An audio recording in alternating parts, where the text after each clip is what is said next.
একদা এক প্রতাপশালী বাদশাহ তার বিশাল সৈন্য সামন্ত নিয়ে শিকারে বের হয়েছিলেন। রেশমি পোশাক, মণিমুক্তা খচিত তলোয়ার আর দামি ঘোড়ায় চড়ে তিনি যখন যাচ্ছিলেন তখন তার মনে চরম অহংকার কাজ করছিল। পথে এক জীর্ণ শীর্ণ পোশাক পরা বুড়ো মানুষের সাথে তার দেখা হলো।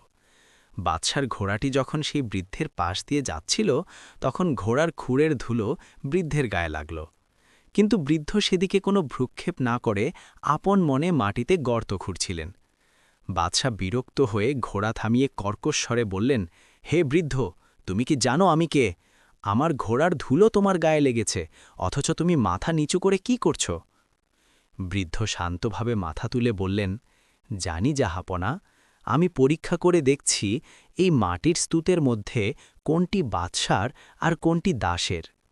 বাদশাহ অবাক হয়ে বললেন, তার মানে কি?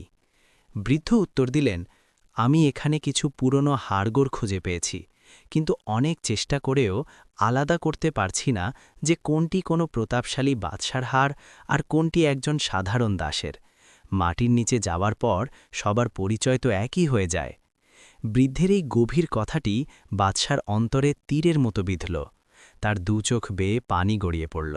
তিনি বুঝতে পারলেন, ক্ষমতা আর ঐশ্বর্য সব ক্ষণস্থায়ী, একমাত্র আল্লাহর সামনে বিনয়ই আসল সম্পদ।